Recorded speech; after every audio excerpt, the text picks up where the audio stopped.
Okay. Thank you all for attending. Everybody should be able to hear me and see our panelists. My name is Mark Gottlieb, and I'm the treasurer at CRDC. And as you know, our club, as well as our friends down the hall, HK Dems, are sponsoring this forum. Thank you, Paul and Nick, for attending. We appreciate it. As a panelist, we have Mindy, who is our president, and Stephen is our district leader, who's going to be the moderator tonight. Also, Sylvia coming on board in a moment.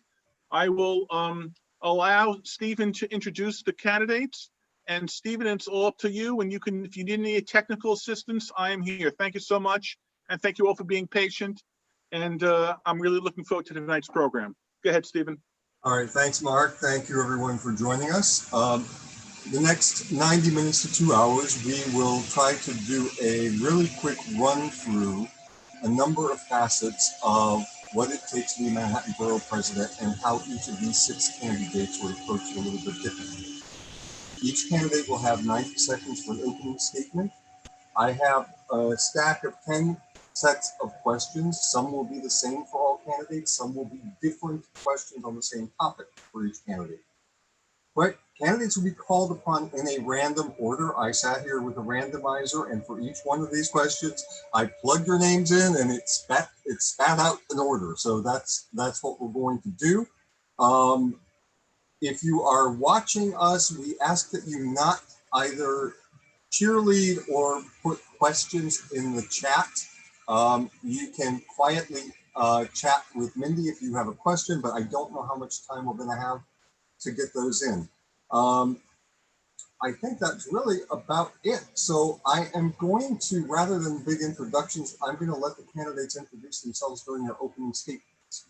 And Kim, you were the first one, so welcome. Thank you. The last name Watkins. I'm used to being last. I'm very excited, and thank you all for hosting us this evening. Thank you to everyone who's listening for being here. I know we're all Zoom fatigued, and I will later on put on my more hopeful and excited candidate face. But I started out this day as an angry mom with a kid who didn't get to enjoy a snow day because we have a DOE that can't seem to even get one thing right, which is to take the one snowstorm that would have allowed our kids a little bit of enjoyment today. And so we spent the day in Zoom for the most part of the day. My name is Kim Watkins, and I am a public school mom. I'm the president of District 3's Community Education Council. And like the borough president's job, CECs are loosely defined positions, and I've had to navigate my way through uncharted territory with the sort of faux school board system that we have created in New York City. Although District 3 is the most segregated district in New York City, we have made progress unlike any other district in the city by taking on elementary school desegregation, as well as an initiative for the middle schools of District 3 as well. Outside of my pre-CEC 3 career, I have worked in the private sector and with both large companies and small companies. I'm really excited to get to know you guys later, and I appreciate the time tonight. Thank you. Thank you. Ben. Thank you to HK Dems and CRDC for hosting tonight's forum. I've been waiting 7 years to come before your clubs. I had hoped to meet you with your clubs and getting your support to pass the charter revision in 2018 when I won campaign finance reform.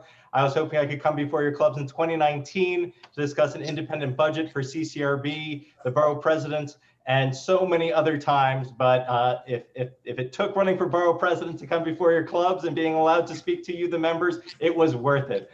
I'm Councilmember Ben Kallos. I'm co-chair of the Progressive Caucus, and I'm running for Manhattan Borough President because anywhere else in America, people struggle to get out. But here in New York City, people struggle to stay, and together, I believe we can fix that. I grew up right here in Manhattan. I graduated from the Bronx High School of Science and our state university system. Living with a single mom, sharing a room with her, living with my grandparents. I was on free and reduced school lunch, and I was so ashamed for other kids to know how poor I was that I didn't eat. That's why I fought to make school lunch free And I want to feed every single child dinner as part of universal after school. As a tenant in a market rate 1-bedroom apartment with my wife and daughter, that's her art in the background, and I couldn't be prouder. What I can tell you is we had a landlord spike our rent and force us out during a difficult high-risk pregnancy. And I can tell you firsthand that even with thousands of vacant apartments in Manhattan, we still have affordable housing crisis. Time. Love to have your support. Thank you. Brad? We can't hear you. You have to unmute yourself. I can't believe I did that. State Senator Brad Hoylman, Stephen, good to see you. You know, by the way, I saw a holiday card. It says 2020 on the outside. You open it up and it says you're muted. That I think is really appropriate. I'm your state senator. I've lived on the West Side for 27 years. I grew up in rural West Virginia, made it here, have a husband, 2 daughters.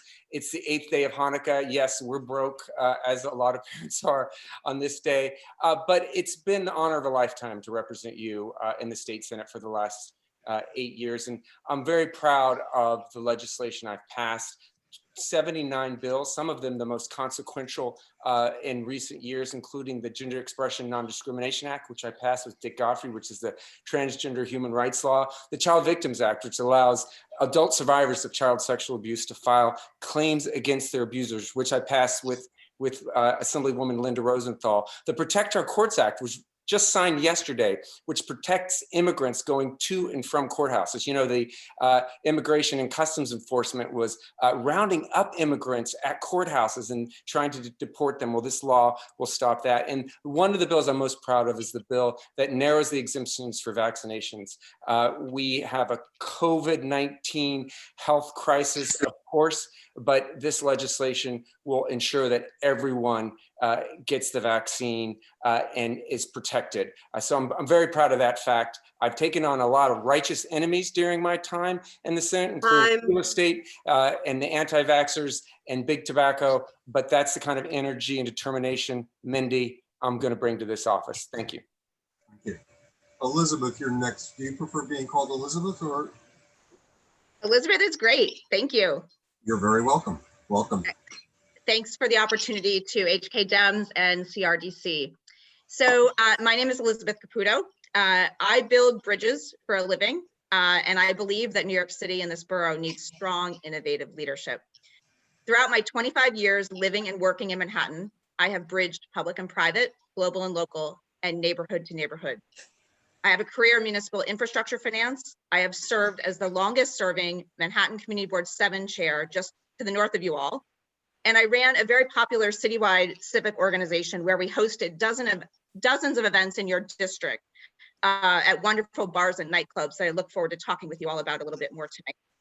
I currently work at an international organization working full-time to connect US cities to the world. As your borough president, I'm gonna work every day to make sure that we bring people together to tackle Manhattan's biggest issues: affordable housing, transit, sanitation, public schools. We need to revive our restaurants and nightlife and bring back arts and culture. And we need to find innovative, humane solutions to address the homelessness crisis. Our borough's at a crossroads. I believe very strongly that we have an opportunity to emerge stronger. I want to be that person to represent you. And I believe that our greatest strength is really in the energy and diversity of its people. So I'm looking forward to being your champion for the city and the borough that we all love. Thank you so much for your time. Thank you. Mark. Mark, are you around? Okay. Go ahead. I apologize. I'm back. Okay. Good. And you all can hear me, correct? Yes, we Excellent. can. Sorry, bathroom break, I'll be honest. Well, hello, HK Dems and CRDC. I'm so honored to be with all of you. Again, I'm Mark Levine, City Council member. And I want to wish all who are observing Chag Sameach. I have been fighting on behalf of this city my entire adult life, since the day I graduated from college with a physics degree and became a bilingual math and science teacher and proud union member at Junior High School 149 in District 7 in the South Bronx. I went on to start a community development credit union in Washington Heights, a cooperatively owned bank, essentially, that's made $25 million in micro loans to low-income families uptown, helping them do everything from buy their first home computer to become owners of their own businesses. I'm proud now to have been elected twice in one of the most diverse districts in the city, covering West Harlem, parts of Upper West Side, and Washington Heights, where I live with my family and our two boys who are public school students, one high school and one CUNY. In my first term of the council, I chaired the Parks Committee, where I won tens of millions of dollars for parks in low-income and moderate neighborhoods. And I am proud to have achieved history for New York, defeating the landlord lobby, making this the first place in America to establish right to counsel for tenants in housing court, which is, as of early this year, the eviction rate is already down 40% in New York City. This term, I'm chairing the Health Committee. And in that capacity, I put my heart and soul into fighting this pandemic, standing up for science, no matter who I've had to take on. And I'm running now to be your borough president to succeed the great Gail Brewer to take these fights to the next level. And I'm so excited to talk to you tonight about my agenda and what's at stake for our borough and our city in 2021. Thank you. Thank you. Lindsey. Thank you so much, HK Dems and CRDC. I'd like to dedicate tonight in loving memory of Judy Reckheimer, who we lost this year. I'm Lindsey Boylen. I'm an urban planner and public servant. I've spent much of my career in improving this city, especially Manhattan, managing public spaces as varied as Bryant Park, parts of Chelsea, and meatpacking, ultimately going into municipal finance, and ultimately working for the state of New York and overseeing all economic development for the entire state. I also helped get the $15 minimum wage passed and led the state's recovery work in Puerto Rico after Hurricane Maria. I go in when other people are too afraid to help and figure out how to problem solve, but didn't start off that way. I came to New York with $100 in my pocket. I moved 9 times in 10 years. I basically did a circle around Manhattan. And I love this city. I love everything about it. And I recently ran for Congress. You're probably wondering, does she just want to run for office? And no, it's not that. I started walking around our city and I realized it needed help. It needed people who have spent their career in improving cities, making them livable, returning jobs to people. And that is exactly what needs to happen now with the Manhattan Borough President's Office. We need someone who's going to focus and have the experience at management. Interagency has dealt their whole careers with land use, zoning, and community boards, having served on 2 myself. And we need someone who's unafraid to take on, whether it be the city, to push the city council to think about additional housing and green space in a way that actually makes people's lives more livable in the city, and who, yes, is even willing to take on Albany. I've run the budget process before in Albany on behalf of the governor, and I'm fine to take off the governor if we need to in this case. I'm happy to be your Manhattan Borough president. Thank you so much. Thank you. The first round of questions will be different for each of you. It will be based on some part of your record or some news story about each of you. Again, the draw was random, and Lindsey, you're up first. So I'd like to know how you will use the Manhattan Borough President's Office to help ensure that other women do not feel that they have to endure the type of hostile work environment you recently described experiencing when you worked in the state. Sure, thank you. In my last campaign, it was led by women, primarily moms. My entire campaign, the atmosphere is always a respectful, collaborative one. I think environments where we don't empower women, particularly in a time where almost 1 million women left the workforce in September alone because of caregiving responsibilities for children or parents or ailing family members. If we don't have a diverse set of people at a table, we're always going to be on the menu, so to speak. And I've dedicated my whole life to ensuring women's equality. And I really appreciate that question because it's so much the fabric of this job even. Senior housing, poverty rates in Manhattan are highest with senior women. Every issue we have affects women most directly. And it's one of the great battles of my life to ensure that women are treated with the respect that they deserve because it's just human rights. So I really appreciate that question, Stephen. Thank you. Mark, much of your career is focused on inequality and especially the disparities that we impose on people of color. How is this experience going to shape your work as borough president? Well, my goodness, we are facing a crisis of inequality in New York City and specifically in Manhattan right now. a crisis which has been both revealed and exacerbated by this pandemic. The inequality in our healthcare system now has been laid bare for all the world to see. It's simply morally reprehensible that there are still people in this city and country who do not have the basic security of health insurance. And I have been a strong voice on behalf of single payer at the state or federal level in my role as health chair for that very reason. I think this is a fight which is going to get new momentum as we move forward. But this crisis has also revealed inequality in housing. It's revealed inequality in the workforce, and we have to attack every one of those. We need a dramatic increase in the production of affordable housing so that people don't have to live in the kinds of overcrowded conditions where this virus has spread so easily.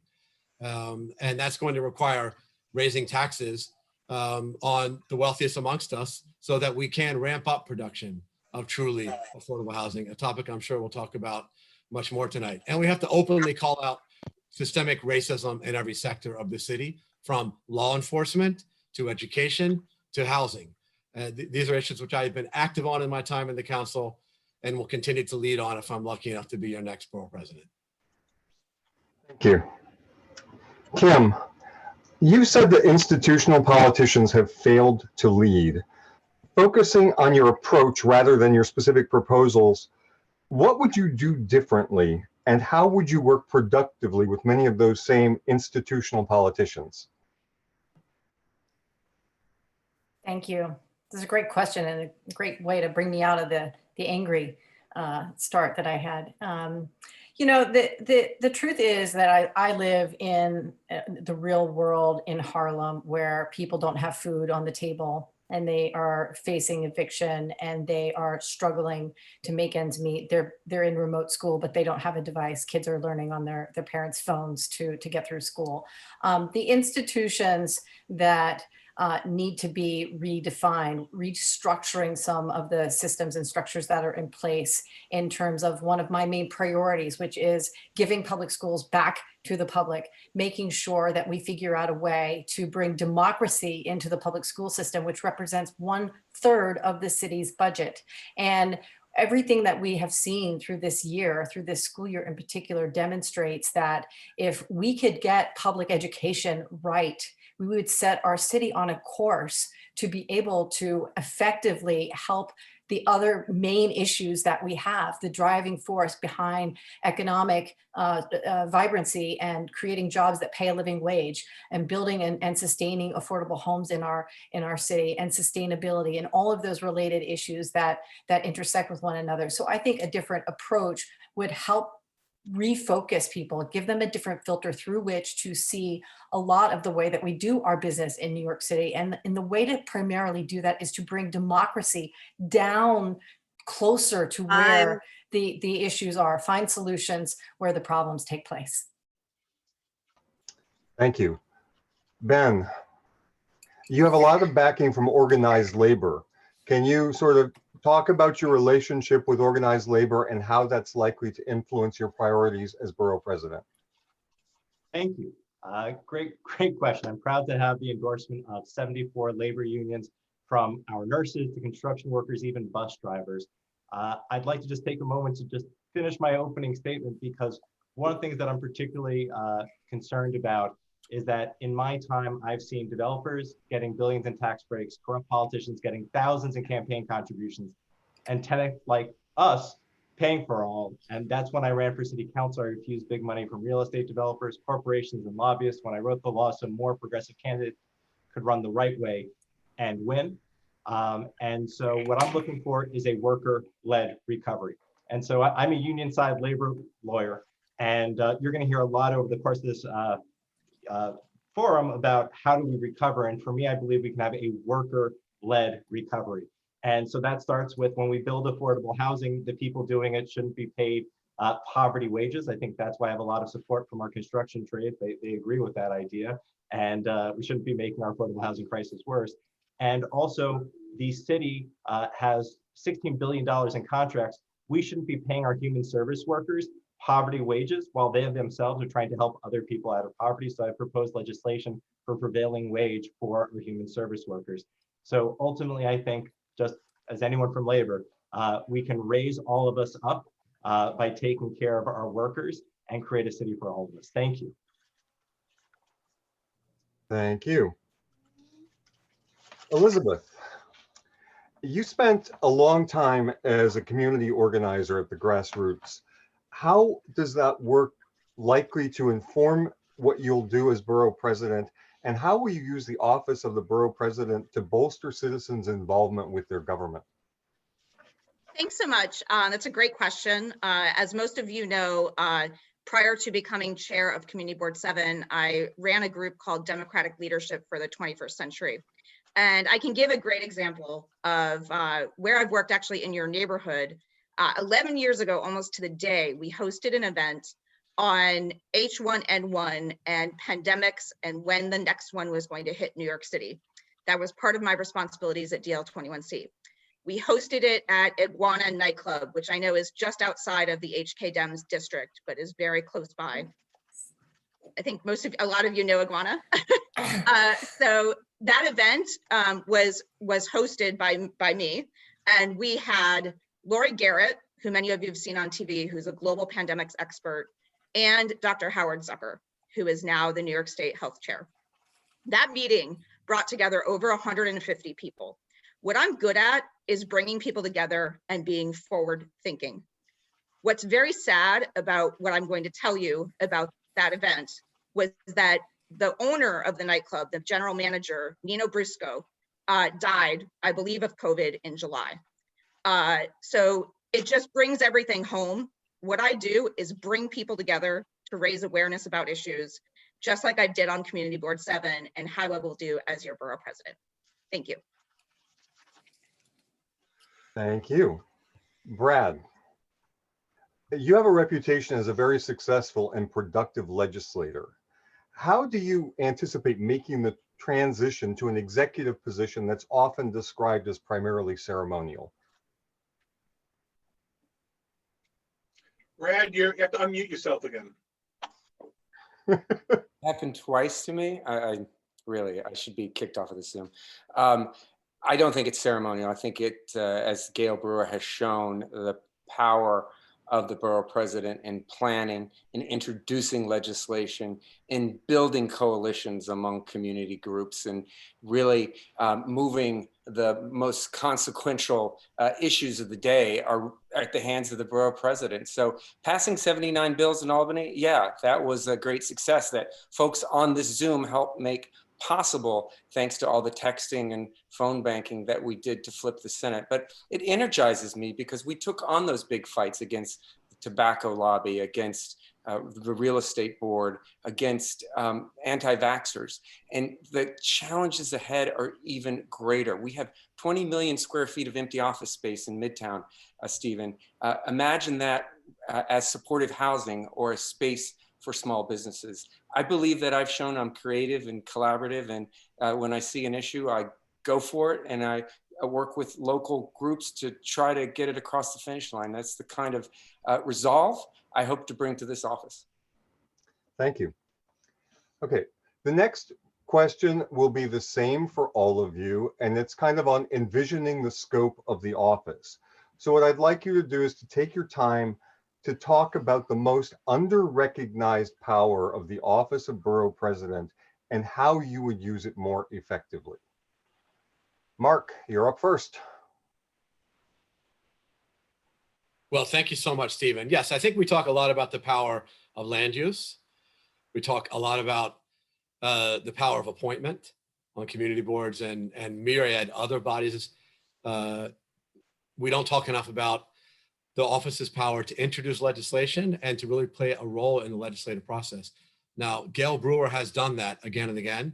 She has introduced and shepherded through, I believe now 5 bills in this term, one of which I was proud to work with her on, adding audible pedestrian signals to a crossing for people who are visually impaired. But I'm going to be an active legislature as borough president, if I'm lucky enough to have that role, just as I have in my time in the council.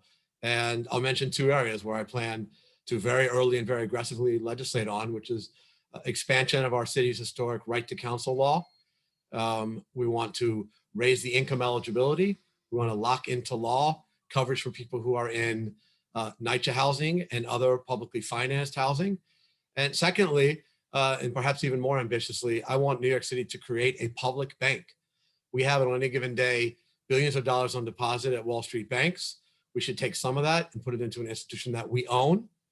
And that would allow us to lend and finance projects according to our interests and our values, to advance social, economic, and racial justice, to help finance affordable housing, worker-owned businesses, community land trusts, MWBEs, green technology companies.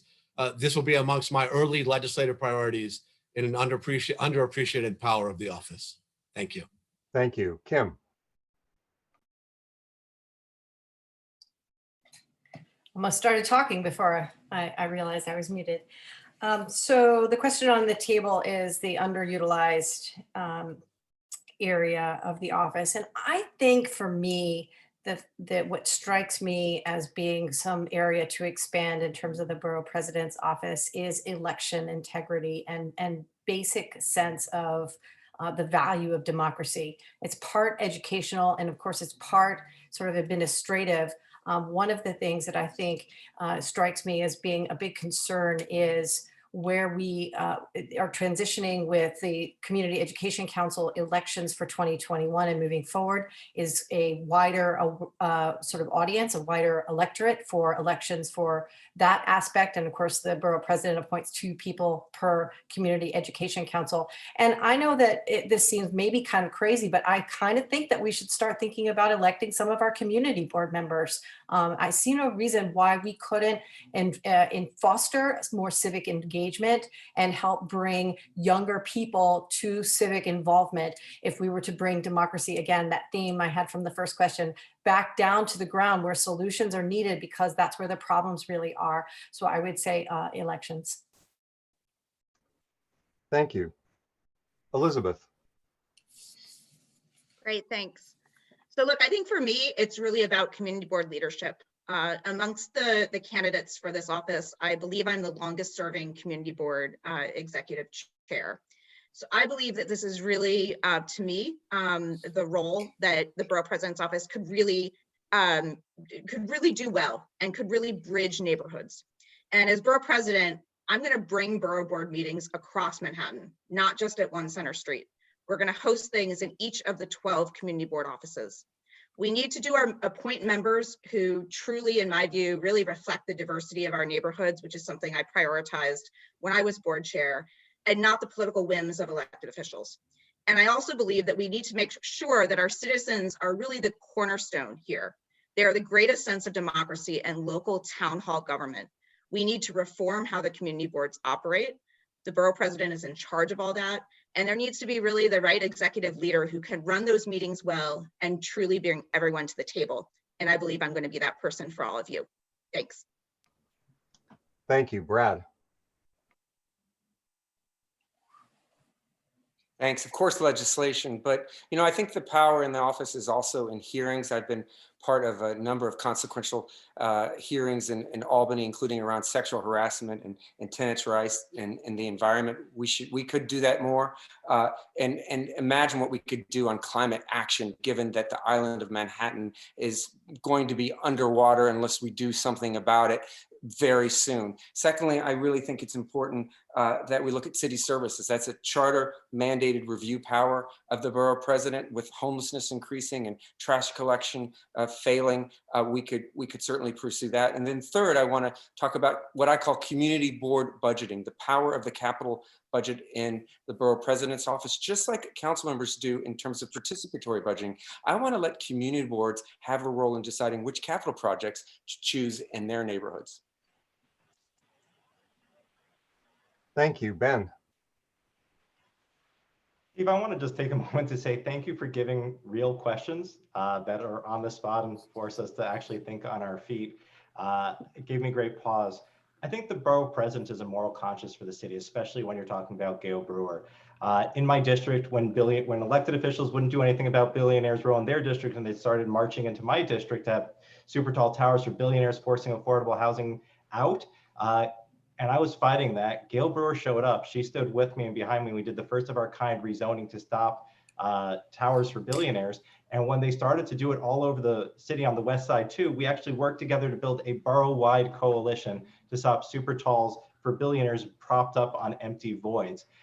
In my district, when I saw a homeless crisis that no one else was willing to address, and Gail Brewer found out I was organizing a task force just to build housing and support for homeless, she called me. I said, Gail, I'm gonna do it no matter what. She was like, I'm in.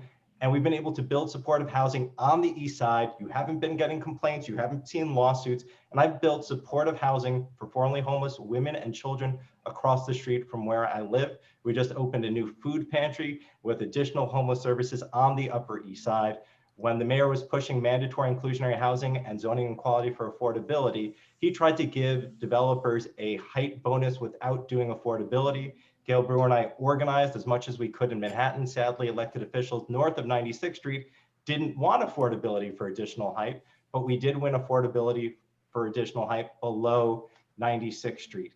When it comes to school technologies, Albany and city elected officials have discretionary funds, and we've actually bought laptops for every school in my district. I'd love to buy it for the entire borough so that every single child has internet and isn't on the wrong side of the digital divide. Thank you, and thanks for the compliment. I actually owe it all to my co-leader who did such a phenomenal job with the DA forum. I couldn't let her outshine me, so thanks a lot, Sophia. Lindsey. The most underutilized role is also the most important one for the borough president. It's land use and zoning. Everywhere you look around this borough, people are fighting back against the way that the city planning, the way that the mayor is trying to get more affordable housing, which actually is just by and large big gimmies to developers. If you look at Soho NoHo rezoning, they're trying to guilt people into getting on board with something that largely benefits one or two developers instead of building community-based plans around additional housing, sustainability, resiliency. All of Lower Manhattan is going to need to be protected from rising waters over the next half century, the next few decades. And yet we have a planning process completely divorced from the needs and the desires and hopes of the people. Forget livability. All of it is thrust to the side. And I think that's been quite intentional from mayors and from different leaders at the city and the state level to minimize the very important role of the Manhattan Borough President, the very central role, which is in planning and zoning and ensuring that the urban fabric is livable, is resilient, and is equitable. And that's exactly what I'm going to focus on. And it's exactly what I built my career on. Thank you. This next set of questions will be different for each of you, and it will touch on some aspect of the giant, monstrous issue of land use and development. So obviously you're not going to get to say everything you have to say about this topic. Try to answer the question, cram in a little bit of your big picture stuff. Mark, you've said that you won't take campaign contributions from developers. How is this going to affect your ability to negotiate with them and to referee issues that involve them?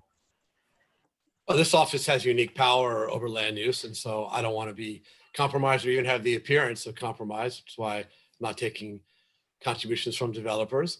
And I have, I think, a balanced and fair approach to rezonings, which is that, yes, we need to grow. We have a desperate shortage of affordable housing. And we also need to protect the integrity of neighborhoods and make sure that our neighborhoods remain livable. And I've applied this approach in my district to a rezoning that we're pushing for Morningside Heights, which is a neighborhood that has not been rezoned for over half a century and has seen a number of wildly out of context towers emerge, 35, 40 stories mid-block. And so we've proposed a balanced plan that would add density on the avenues of Broadway and Amsterdam so that we can force some affordable housing for new development there. Right now, what's going in is all luxury, but it would also add a height limit that would prevent the kind of wildly out of scale luxury towers that we're seeing mid-block.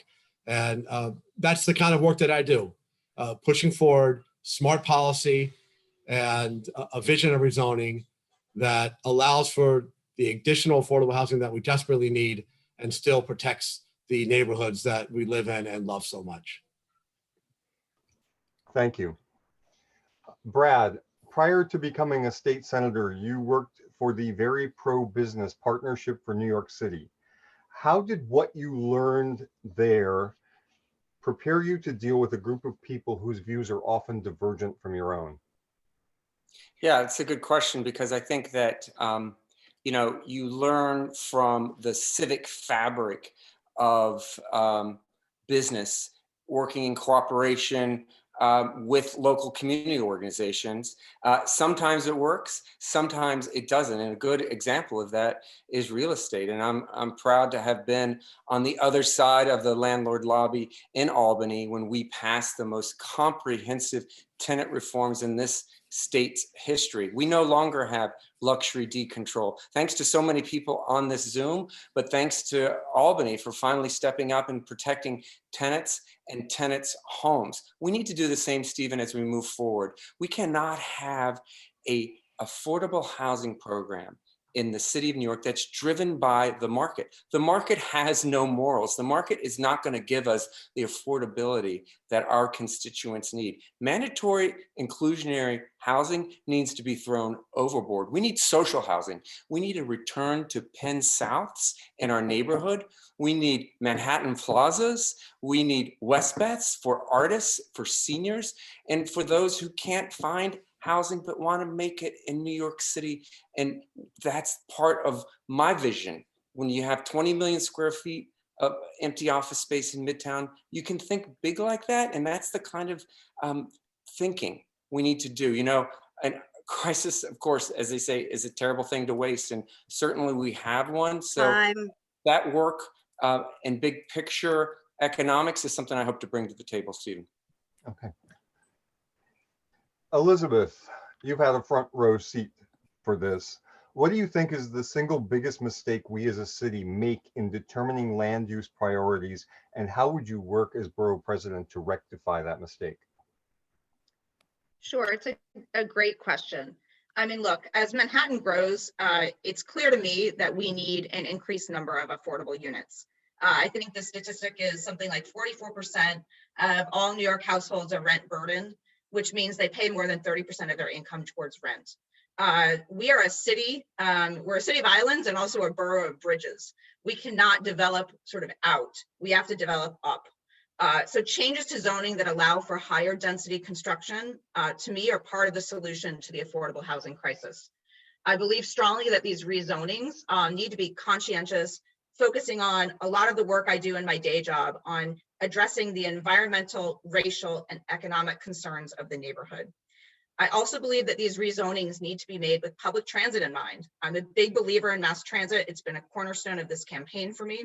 So whether it's looking towards areas with existing sort of robust access for upzoning, or a plan for subway and bus service expansion in a less developed area. I also believe, and I've said consistently in this campaign, that every community in Manhattan needs to play its part. And I plan to facilitate these conversations, ensuring that representation of all interested groups and residents of each neighborhood are represented. Thanks. Thank you. Ben, on your website, overdevelopment is listed first among the issues that you care about and work on. What steps would you take as borough president to encourage and oversee an evolution towards more responsible development? We've got an affordable housing crisis that never seems to go away, despite generations of politicians promising to do something about it. And that's why I've always refused real estate money, not just for my run for borough president. And to be frank and honest, all I want is for people who live here to be able to stay here and not have to be forced out because they can no longer afford it. And I know it sounds simple, but that's the problem. And that's one of the things that keeps me up at night. Now, when greedy landlords took billions in tax breaks from politicians that they gave big checks to without registering the affordable housing they promised, I wrote the law to get hundreds of affordable homes back on the market. And in my district, we've actually had to go around Mayor de Blasio to build and preserve 1,000 affordable apartments. With 18,000 children who woke up in a homeless shelter this morning, 17,000 family members, they are the face of homeless in our city. That's why I founded the Eastside Task Force for Homeless Outreach and Services with Gail Brewer. And we've been building supportive housing, including housing across the street from where I live. Where others see a dead or dying city and pointing to vacant apartments as proof, I see more vacancies than homeless families and an opportunity to house all of them now. And that's why I proposed it in an op-ed. Today, I co-sponsored legislation with Speaker Corey Johnson to mandate citywide comprehensive planning so every neighborhood does its fair share. From the Upper East Side to Lower Manhattan, we should all be building more affordable housing. We proposed affordable housing for the Upper East Side, and we can make affordable housing mandatory everywhere in Manhattan and welcome the homeless in off the streets as our neighbors. Together, we can build a Manhattan for all of us. Thank you. Kim, you're advocating for a green Manhattan plan that seems to be largely concerned with some really critical environmental issues. But how does that plan also help to mitigate issues that arise from over or unwise development? Thank you. So that is a really great aspect of the land use question and the development issues that we, I mean, wow, just want to give props to all of my colleagues because there's such a wealth of ideas and information coming out here. The essence, and I think that one of the things that we haven't talked too much about when we talk about affordable housing are the intersectional issues that relate to what happens when housing goes up and what happens to neighborhoods and to the people that live there, what they endure in terms of green space, in terms of energy use, in terms of infrastructure, in terms of rainwater runoff. So responsible development is an aspect that is sort of the secondary and tertiary consequences of development that relate to gentrification, but are sort of on the fringes of the conversations that we have. The other thing that I think is important is to sort of understand that the rental market in large part is just is a form of oppression and privilege that in our country has really gotten completely turned upside down and out of control. Where we have people that are living in apartment buildings, even in NYCHA for their entire lives and turning over generations of apartments to their children and their grandchildren, there should be options that we also develop that sustain that build that sort of commitment that they make in the form of equity. So where there are maybe additional housing ownership options and or split or limited equity options, I think all of that should be on the table. Thank you. Lindsey, one of the biggest projects you worked on when you worked for the state was the Amazon deal that eventually fell apart in the face of community opposition. What lessons did you learn from both putting the deal together and then watching it kind of unravel that you would bring to your work on land use and development as borough president? I would just say I actually didn't bring the deal together. I did the business attraction. So I brought all of I said, hey, this is why New York's the best place. We have the most diverse talent. We have the most talented people. We have the best place to live. So I just want to be clear, I was not involved in any numbers or the deal aspect to it. I did want 25,000 jobs for New York, and I did want billions of dollars spent on workforce development adjacent to and engaging with our largest public housing community, Queensbridge, in the entire Northern Hemisphere. So I did want those jobs. I also believe that a very progressive state, more progressive when we have more progressive leaders elected in the city, would be the best way to push back against Amazon and its overreach. In terms of labor laws, in terms of how they continue to monopolize different sectors. I think we should be holding all the big tech firms accountable. They should be brought forth before antitrust hearings. But to step back, again, I wasn't involved with the deal, but I was involved in explaining how amazing New York is a place to be. And I suspect my job in part will be to explain in the next 4 years how this is the place you want to be. This is the place where you want to grow your biotech firm. This is the place where you want to be in hospitality. This is the center of it. And we always have been at the heart of new things happening. And we just have to show all of the creativity, all of the guts, all of the talent that we have here. And that's what I've been doing. I oversaw all of business attraction for the state of New York and tourism and beyond. Thank you. This next question is on community boards. It will be the same for all of you, so please listen carefully. It comes from CB4 Chair Lowell Kern. He asks, briefly describe how you see the role of community boards and how recent reforms allowing younger members and imposing term limits impact that role, and what reforms you expect to advocate for community boards as borough president. The first person up is Elizabeth. Great. Something I know really well, as I just described in my previous answer. Thank you for that question. I believe very strongly in the power of community boards. I think they are the closest we have to town hall government and democracy. I have said consistently that I believe in term limits. I think the 10-year term limit is a very long time for members to be able to get an advanced policy agendas through, and also allows for fresh, diverse leadership. Again, part of the reason I'm running for this office is because I believe in the power of the boards and really amplifying that presence. I also think, as I mentioned before, that taking the community boards throughout a neighborhood. So for instance, I hosted my community board meetings, not just in one place every month. I hosted our full board meetings in diverse locations all over the Upper West Side throughout my 3 years. That brought in new people. And I believe we can do that at the borough board level as well. And then finally, I believe in the power of leveraging technology for these boards. I was actually brought up to Gail the idea, forgive me if I'm terrible at saying this, but I brought up the idea of doing our community board meetings via Zoom back in March. I was doing them at work. Nobody really knew what Zoom was. I think it's been, for better or for worse, it's been a great tool during the pandemic for communities and boards to organize. And that's exactly how I would run community boards, with that same forward-thinking spirit. Thanks. Thank you, Lindsay.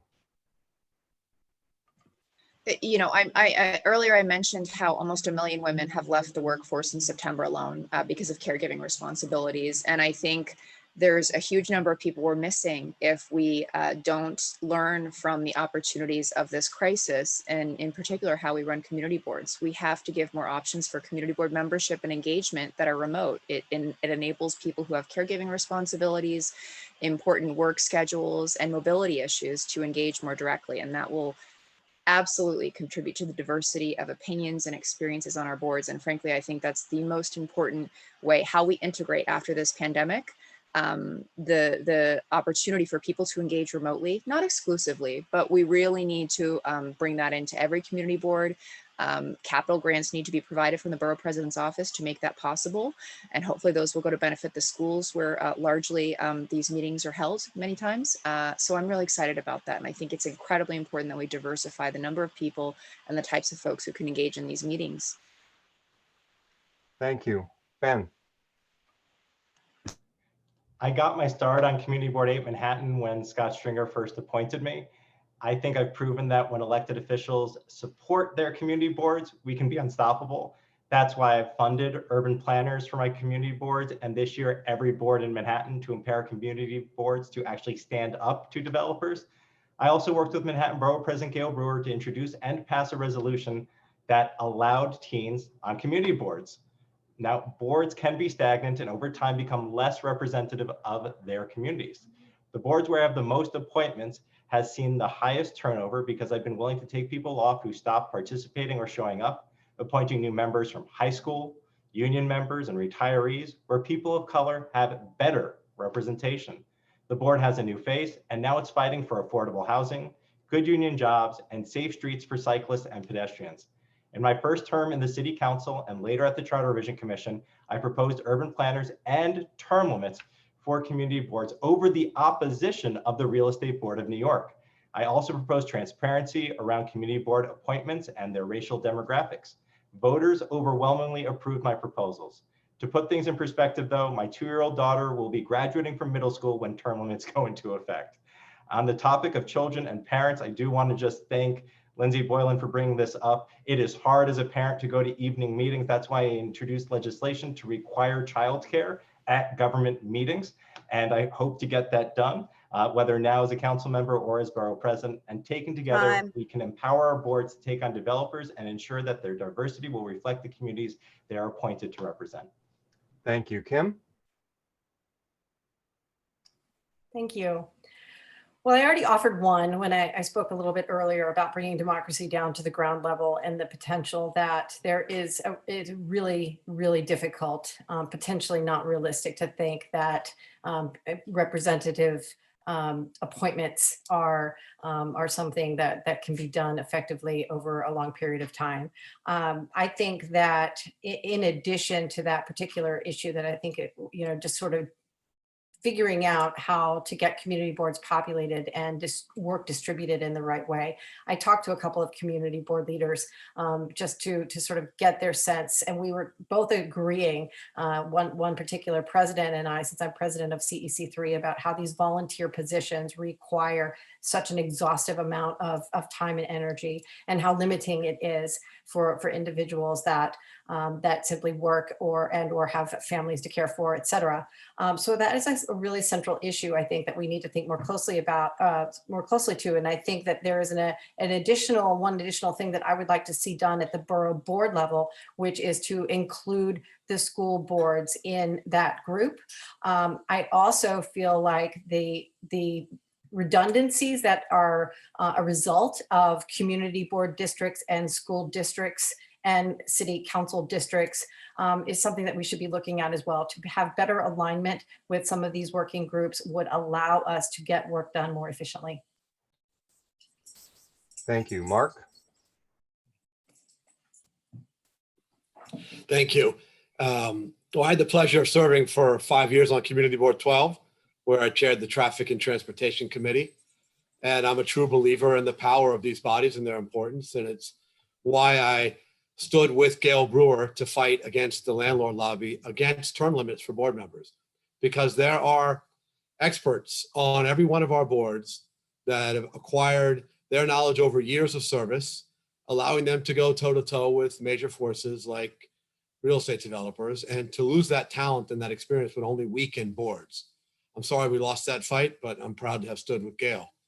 I'm also proud to have appointed an incredibly diverse roster of board members in the 3 boards that I represent, CB 7, 9, and 12. 65% of my appointments have been people of color, but we need to do better on diversity across a variety of factors. We need more young people for sure. We need more union members, more small business owners, more people with disabilities. And here's another factor we have to consider, which is car ownership. Some of you who have filled out a board application know it's very long, and they ask you about so many aspects of your life. I want to add a question on whether you own a car or not, because I do feel that we're underrepresented by people who primarily use mass transit or pedestrians or get around by bike. And there's ways we need to strengthen the board. We've made a big step forward in offering early notification for land use actions for larger projects that require EIS. That's now in the charter. Let's do that also for all projects, including smaller ones. We'll need charter reform, but the administration could do it right now if they want to, and I'll fight for that. Thank you, Mark. Brad?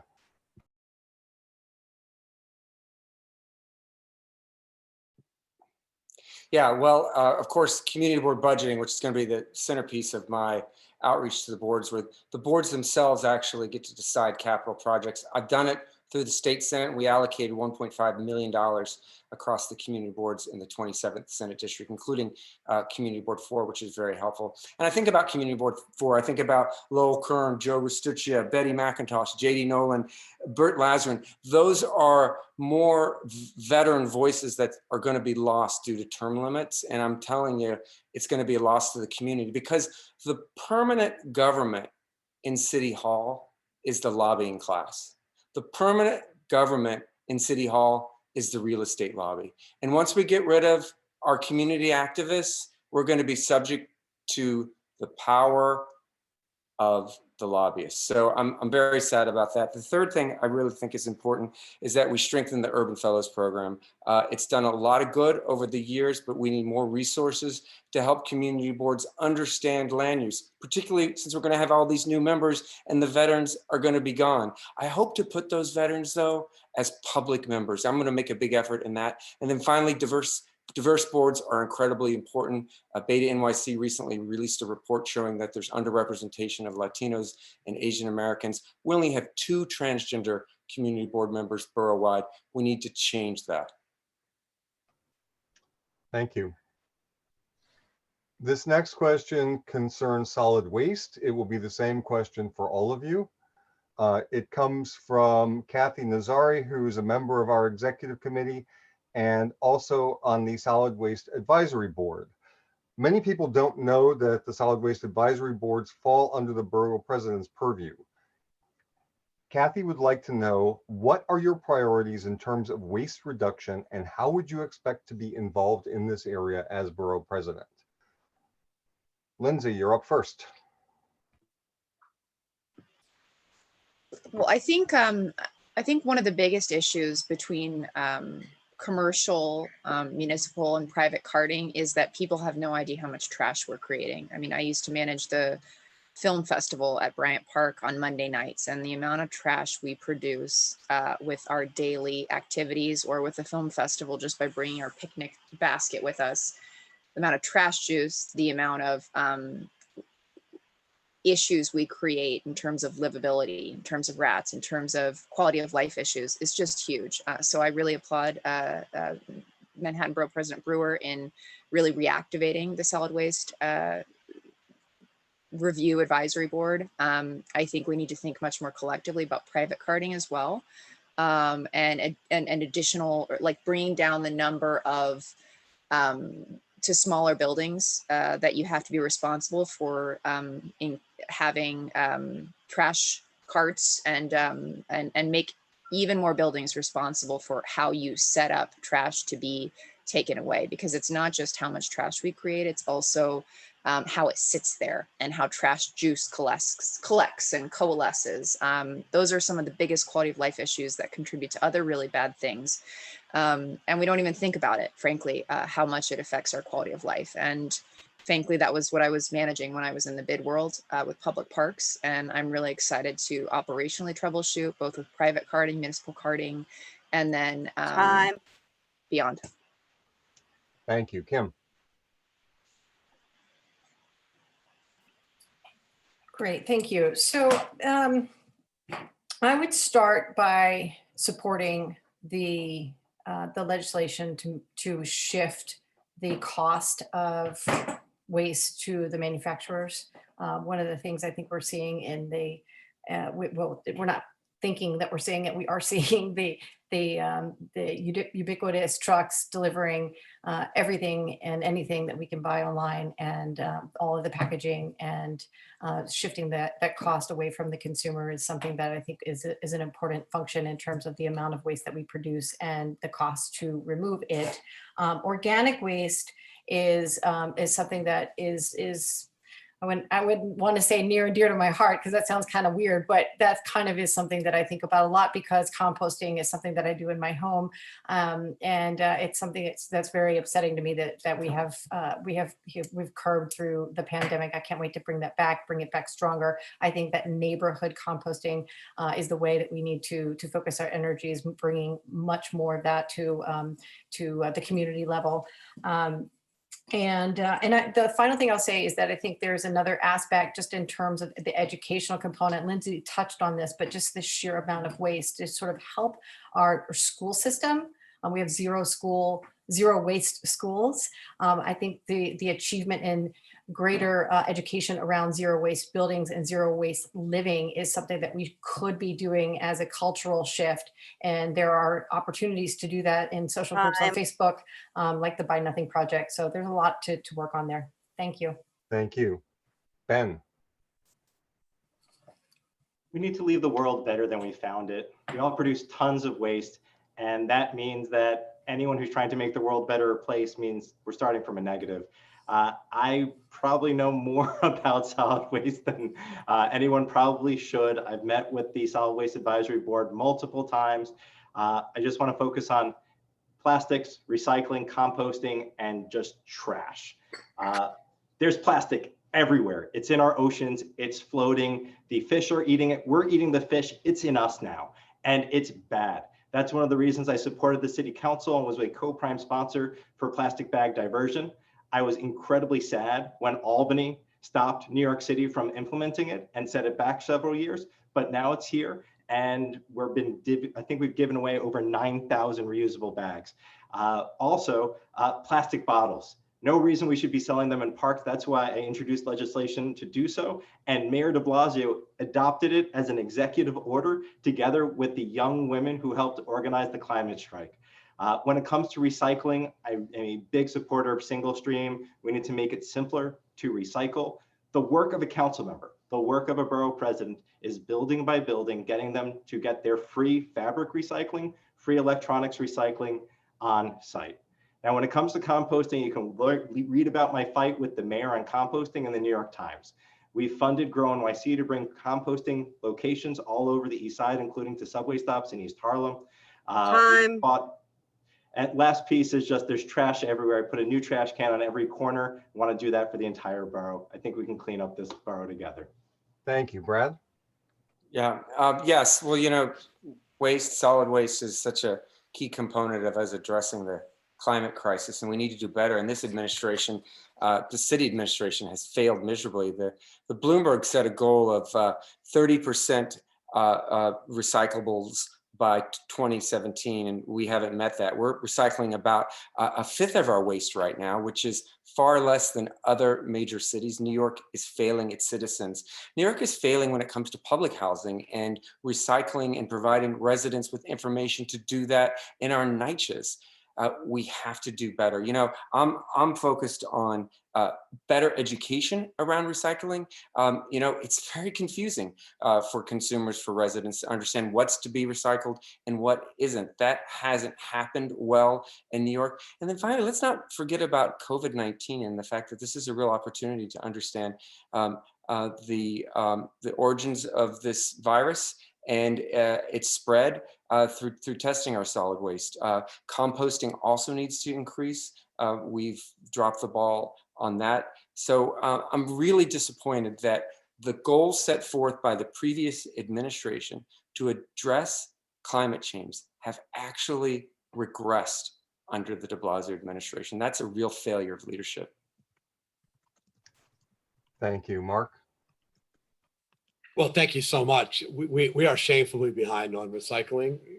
We are behind most other big cities in America and even farther behind major cities in Europe. And there's a variety of reasons for that. Our failure to make composting available to every building in Manhattan is really inexcusable. And we've taken a huge step backward now in COVID when even the meager programming has been dramatically dialed back. We have to get brown bins available for every resident in every building in Manhattan to compost easily out of their home, the same way they can currently recycle plastics and papers. We have inadequate recycling in mass transit, where the MTA inexplicably refuses to have recycling bins. We have too few recycling bins on our street, so all trash winds up in the same bins. And as Brad rightly mentioned, we've been really slow to offer recycling as an option to our public housing residents who say they want it. They want to be part of the green revolution. And we just haven't made that readily available to them. I'm working on a package of bills in the city council that would curb our use of single-use plastics, including things like knives and forks in fast food restaurants. We need to ban their distribution. People can use biodegradable substitutes, which are getting better and better and have a far lighter impact on our environment. But also have a bill that would require cafes to allow you to use your own cup, so you don't have to take one of their single-use cups. Believe it or not, Starbucks and others don't allow that, which is really just bad environmental policy, and we're going to fix it. Thank you. Thank you, Elizabeth. Sure. So I believe really strongly in New York City's zero waste by 2030 goal. What's interesting in my day job, I work at the World Economic Forum. Other countries and quite frankly, other US cities are doing recycling and caring about the environment far better than New York City is. Just as an example, NYCHA housing doesn't have recycling. We need to make that a priority. You know, the solid waste advisory boards do a few things. They compile policy input, handle thought leadership, they handle grant making. Those are things that need an executive and somebody who can really prioritize the issues related to the environment in that role. I have said, and I'm going to be coming out with more details about it, but I support a Green New Deal that's really focused on jobs at the cornerstone, that puts people back to work, that upgrades city infrastructure, and really generates what I consider long-term savings and energy efficiency and resilience when we think about climate change. I call it the core of the Big Apple, CORPS, which is another thing that New York City needs, which I believe could be a program that could put motivated young people to work. I'm really excited about it. It could really help, and it could be inspired by what's going on at CUNY with their service corps program. And finally, the Green New Deal, to me, will generate thousands of good jobs for New Yorkers, while also saving millions of dollars in landfill and waste costs, and avoiding the tragedy and recovery process of climate change, natural disasters. So those are just some ideas I have, and I would work. Thank you. Thank you. The next series of questions touches on transportation issues. They are all different, so please listen carefully after your name is called. These come from Christine Berthet, who's former chair of CB4 and is, I think, the chair of the Transportation Committee on CB4. So, thank you, Paul. Brad, over the last 3 years, 711 people were killed and a staggering 169,359 were injured in collisions. How would you address this? And do you have a plan to annually identify and fix the most dangerous intersections in Manhattan? Well, this question breaks my heart, Stephen, because a young man, the father of two, was struck on his bicycle right outside of my office on 26th Street in Chelsea. And my staff witnessed the aftermath and probably haven't recovered from it. So it's such a painful issue for so many New Yorkers, and it shouldn't be. I've introduced legislation, Stephen, to allow New York City to lower its speed limit. Believe it or not, there's a mandatory minimum speed limit that's controlled by Albany. It's 25 miles per hour. We need to allow New York City the chance to lower that on side streets, on avenues, particularly with outdoor dining, more car use, more pedestrians, and more bicycles. We need a plan to increase alternative modes of transportation. I envision a car-free future in Manhattan, a future, we talk about free tuition for college. We talk about zero carbon emissions and universal healthcare. We need to think big and think about a car-free future for Manhattanites. That's a plan I want to work on with our local community boards to ensure that cars share the roadbed with pedestrians and cyclists, and let's give the advantage to pedestrians and cyclists eventually and make this a Manhattan that's livable and safe for everyone. Thank you.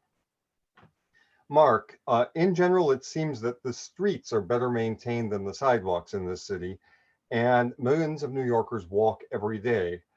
And Christine notes that they are perhaps preponderantly people of color. Do you have a plan to effectively end discrimination against, do you have a plan to address what's effectively discrimination against pedestrians and persons with disabilities and ensure that people receive the same level of service as automobiles? Well, thank you for this question. And we have for generations put cars above all other uses on our streets. And it's really had a devastating impact on our city, measured in lives lost.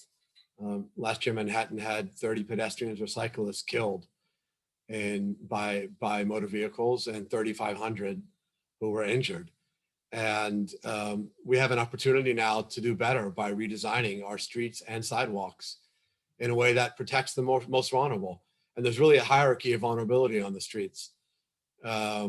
Cyclists are more vulnerable than drivers. Pedestrians are more vulnerable than cyclists. And the most vulnerable of all are people who are mobility impaired. And we've made real progress on that in my time representing the 7th Council District, redesigning a number of very dangerous thoroughfares to create more space for pedestrians with islands mid-avenue and wider sidewalks. And we have moved forward with policy citywide on this front. The first bill I passed when I came to the City Council in 2014, which I co-sponsored with Gail Brewer, dramatically increased the pace at which our city installs audible pedestrian signals. These are devices that give you distinct sounds when it's safe to cross for people who are visually impaired or have other cognitive difficulties. There should be one on every single intersection in Manhattan and New York City, and we're not there yet, but we're getting closer. So I'm fighting for the most vulnerable on our streets and fighting for a smart design to keep everyone safe and to make our city more livable for all. Okay, thank you. Lindsey, congestion pricing has been advocated as a way to achieve both environmental benefits and secure a revenue stream for transportation infrastructure. What are your views on congestion pricing, and how would you determine funding priorities if it were implemented and there was a revenue stream from it? So I'm fully supportive of congestion pricing. I think it's a necessity of the future. I think our most forward-thinking global cities have adopted it and it's worked well. Of course, any major change requires fine-tuning. Same has been the case in London, but we very much need the revenue stream, as you mentioned. Obviously, we have an MTA that is woefully underfunded and behind budget. My first priority, and there are many, would be elevators and accessibility of our subway system, because the number of people with mobility issues in this city or who are pushing a stroller, who need elevators, and the vast majority of our subway system does not even accommodate, the elevators don't work. It's just mind-boggling to me. I think that would be the first priority amongst many. I'll never forget that case of the woman who was bringing up her stroller of her child, and she let it go and she fell and she passed away from this. Just such a terrible story. I'll never forget it. Again, I'm fully in support of congestion pricing. Some of our community in certain parts of downtown and in the central business district have concerns about how this would affect them. I think there's lots of fine tuning that needs to happen, but we absolutely need it. We need the revenue stream. I think it will inspire more, pedestrian, bus, bike friendly city, which we need. I agree with Brad on that point. So I'm fully supportive of it, fine tuning it, and putting funding not just towards the MTA, but specifically mobility. Thank you. Accessibility. Okay, thank you. Kim, in 2019, there was a master plan passed for a network of bus lanes, bike lanes, and pedestrian space. As borough president, how would you support rapid implementation efforts for this plan, as well as other efforts to improve transit access for many underserved communities?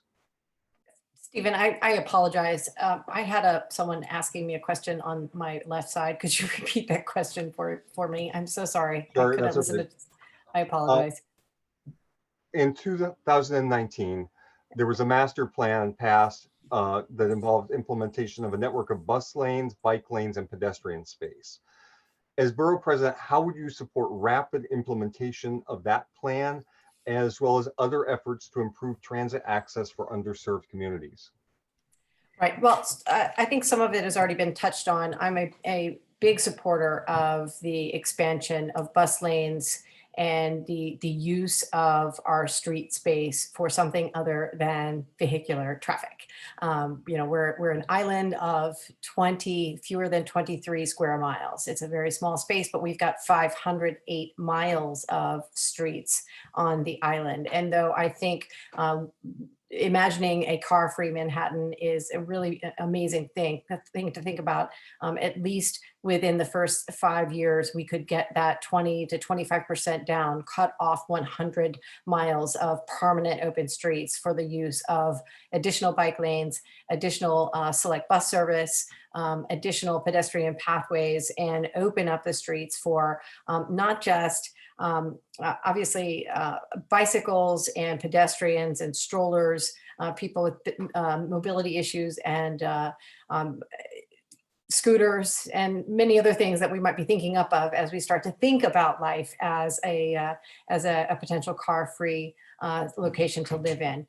It's really important that we think into the future and we incorporate younger generations and their thinking behind the way that we move around as we focus on the plans that we execute in the upcoming term. Thank you. Thank you. Ben, it has been proven that SUVs are involved in more traffic fatalities than cars, often involving pedestrians and cyclists, and they also contribute more to air pollution. Would you do anything to work to limit the use of SUVs as official vehicles, as well as to discourage private motorists from driving them? Interesting question. Before I get to that, I do have to say your question to Brad was too important for all of us not to answer. You're literally talking about life and death. And I just need to share. When you, sir, are the moderator, you may decide that. Right now, I'm the fine. moderator. There's a reason why I was almost president for life of CRDC. Please answer the question you were asked. Sure. The first thing I did when I came into office was crowdsource the most dangerous intersections in my district. Then I used my background as a software developer to use NYPD collision data to bolster our work and authored a livable streets report. Working with DOT, we've seen infrastructure changes from bump outs, bus bulbs, pedestrian and bike islands. We worked with TA and Streets PAC and residents to triple protected bike infrastructure. And over my last 6 years in office, it is now safer to be a motorist or a pedestrian in my district. Now, to be frank and honest, I don't own a car. And if I'm getting anywhere, it's going to be by bike or public transportation. So this is pretty personal for me. I'm gonna just skip the rest of my talk about all the bike lanes we got, the bus lanes we've gotten, the 2nd Avenue subway, the ferry, and I'm just gonna go straight to congestion pricing. I support congestion pricing. It's one of the reasons the New York Times endorsed me when I ran in 2013. And I think that we can go further. We need to implement what we have, but we can go further. We can protect all of Manhattan. We can protect all of New York City. And along with that, I do support what London has done, where they actually have a higher charge for vehicles that pollute more. And that would definitely include SUVs. You came within inches of not actually answering the question. It had to happen sometime, but it's noted. Elizabeth, in recent years, there's been a move towards closing off streets for pedestrian use, as well as to create play areas. How do you feel about this? And what steps would you take as borough president around those initiatives, as well as ensuring installation of street amenities that might support them? Sure, thanks. And thanks to Christine. She and I sat next to each other at many borough board meetings over the years. So I appreciate her asking these very thoughtful questions. Look, my whole career has been about making transportation safer, cleaner, greener, and more equitable. I completely support open streets. I envision a car-free future in Manhattan. It needs to be one that's implemented responsibly. Bike lanes matter because they calm the streets. As Community Board 7 chair, over the years, I successfully implemented the Amsterdam and Columbus Avenue bike lanes. That was a process. Christine knows that. My goal was always street safety, but the approach in getting it done might have differed for some people because it required working with people who didn't always agree with me, but we got it done. So I feel very strongly in opening the streets in the same way that we got the bike lanes through. I believe that what's working now helps for economic development. It helps for the overall vibrancy of the city. It's going to help bring people back. And I will be the strongest champion for opening our streets and making, whether it's a bike lane or opening our restaurants outdoors and keeping them outdoors, a top priority of mine. Thanks. Thank you. This next question is on the topic of reforming the police. This has been in the news a lot. There's been an argument about whether we as Democrats should tackle it or not, but I'm going to ask it in a way that I think it's reasonable to address. How can the Manhattan Borough President most effectively participate in reforming the police? And what would be your personal priorities in this area? And I forgot to say, this question is going to be the same for all of you. So, Lindsey, you're up first. So, before a lot of this reached a fever pitch, I think after the George Floyd death, I was talking about mental health emergencies and how police should not be managing those. Police, by and large, have no business managing mental health emergencies. As someone who's a mental health policy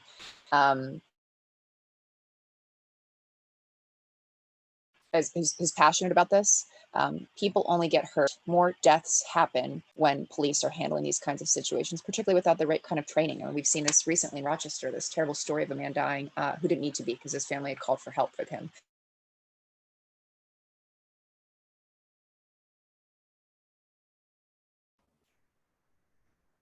To defund large portions of the budget.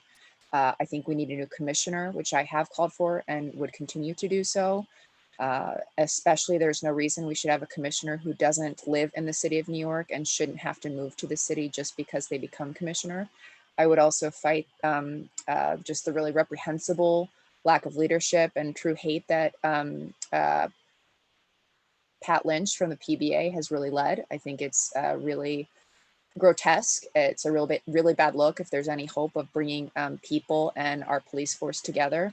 And I've been talking about this for a long time, particularly where mental health is concerned. I also think instead of the CCRB being totally unaccountable to the public, we should have publicly elected complaint boards. And I believe our public advocate is pushing for that, and I'm totally supportive.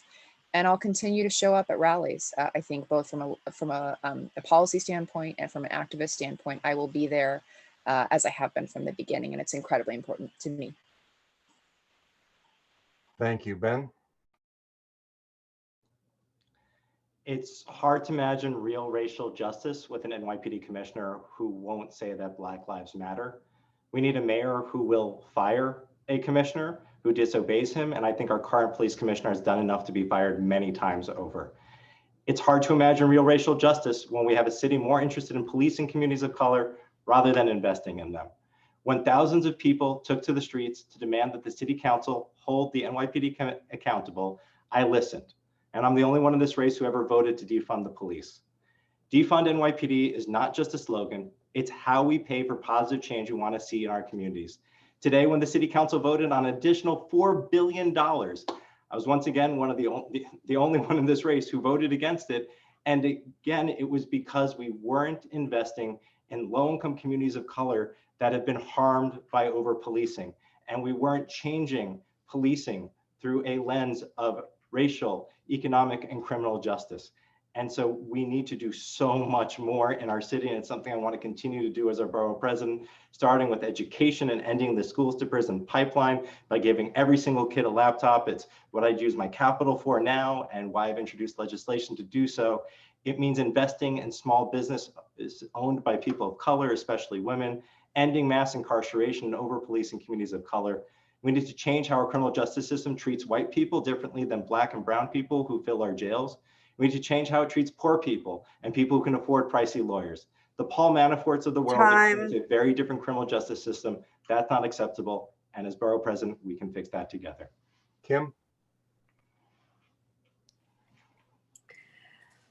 Thank you for that question. That's a really it's a really important question that we face right now. And I think that the relationship building and trust, the lack thereof, I guess, and trust strikes to the heart of where I sit vis-a-vis the call to defund the police, which is a very important social, sort of message to get out, because we do know that there is way too much money in the police department. And we know that, for example, the school system does not need police officers in it. We know that there are significant challenges with the operation of the police department. But yet at the same time, we also need to strike a balance at what we see and know is also happening on the street. And we know that protecting New Yorkers is at its essence a community-driven and relationship management operation or execution that really requires a lot of trust and a lot of building of relationships and maintaining them. One of the specific things that I think that we could do is to make sure that community affairs meetings have some intersectional relationship with community boards in a more formal way. I sit in community board 10 meetings where I live in Harlem, and precinct 28 precinct meetings. And I never ceases to amaze me how many times people ask, so why are you at this meeting and not at this meeting? And why is this being discussed here and not there? And so on and so forth. So there's that distinction that I think that we could rectify with stronger leadership. Thank you. Mark? Thank you. Look, if there's any Democrats out there who think we shouldn't deal with this issue, they're just dead wrong. There are systemic problems, systemic racism in policing and criminal justice, which absolutely must be confronted. We need accountability. There are officers currently in the ranks of the NYPD who have committed fireable offenses, from lying under oath to assaulting a suspect in custody. Why? Because our disciplinary system is broken. It gives the police commissioner sole discretion to overrule recommendations from the Civilian Complaint Review Board for discipline. We have to fix that. We need an empowered entity that can mete out discipline to the NYPD and that can't be overruled by the police commissioner. We need police out of some of the social service functions where they never should have been in the first place, from addiction response to mental health response, where police presence can lead to unnecessary escalation, violence, even fatally so. And we need to reform the way our police and our city manage the collection, storing, and accessing of DNA. This is actually handled by the Office of the Chief Medical Examiner under my auspices as chair of the Health Committee. We're pushing forward an important package of bills now that will bring real accountability to a database where it's very difficult for any person to know if you're even in the DNA database. It's almost impossible to get yourself out. And we're particularly concerned about the way DNA samples are taken from minors without anything that could be considered adequate consent. So we're moving a package of bills immediately to handle this out of the Health Committee. Stay tuned for that update. Thank you. Thank you, Brad. Thank you. I'm really proud of the police reforms that were passed in Albany earlier this year in response to the outpouring of anger and mistrust and over atrocities across this country. You know, it's said that few are guilty, but many are responsible, and we are responsible as white candidates, as white allies. There is no person of color running for borough president, and that always has to be noted. I want to mention a couple of things. One, of course, I agree that the CCRB needs to be more independent. Secondly, the DNA database at the city level is illegal. There's only one database, and that's at the state level. And I've introduced legislation to totally ban New York's efforts to collect DNA samples from people as young as 10 years old. Can you imagine being a 10-year-old and be suspected for crimes at that age whenever there's an arrest made? That's what's happening in the city of New York. I'm also a strong proponent of banning facial recognition technology, which the NYPD is engaged in now, completely unregulated. We need to put that under the state's auspices too. And finally, community policing works. Diversion tactics, diversion efforts, Midtown Community Court works. But we need to stop the revolving door, Stephen, of local precinct commanders serving 1 or 2 years and then they're moved out to another borough. Our community here in Chelsea and appreciates the consistency of our local police force, and we need to make sure that happens. Elizabeth. Sure. So first of all, to be very clear, I believe in Black Lives Matter and believe in systemic police reform here in New York City. I also believe in public safety. I believe that the closing of Rikers Island has been delayed for far too long, and that our city needs to end the legacy of this infamous prison. And each borough, including Manhattan, needs to do its part to building smaller, smarter facilities to support inmate rehabilitation. I believe that our city would benefit greatly when it comes to the police from divesting funds from police departments and reallocating them to non-policing forms of public safety. I expect, again, that every community in Manhattan will play its part in doing this. You know, at my community board meetings, one of the things I instituted was we had a representative from the 2-0 and the 2-4 at every meeting. And quite frankly, their input was far more interesting and important to our members than hearing from our local electeds, and quite frankly, from hearing from me at those meetings. I think back to those times and how important it is to really bring and integrate the police into our community. I think back to what happened just over the weekend at St. John the Divine as a great example, where our police force kept our borough president and this city safe. So we want to make sure that our police force is doing the right things and that we're holding them accountable. I also believe very strongly that protecting New Yorkers is absolutely critical and requires this building of relationships, making sure the police operate in a humane, fair, ethical way. Thank you. Okay. This will be the last question, followed by closing statements. This I sort of called rebuilding from the wreckage. COVID-19 and the Trump administration's utterly incompetent handling of it have left us facing an economic crisis, the depth of which we don't even know yet. As Manhattan Borough President, what kind of leadership role do you expect to exercise as we try to rebuild? And Elizabeth, as the randomizer says, you're up again. No worries. I'm on it. I'm on it. Thanks. Look, I go back to what I started with tonight. I think this city, to build back, we need strong, innovative leadership. And to me, that means qualified new leadership. Our current city leadership, I believe, has failed us time and again. Whether it's dealing with the health crisis and the pandemic that we could have thought of, we knew it was happening. We didn't know it was happening, but we did know how to deal with it. And I think our mayor and our governor both did their part, but there was more we could have done.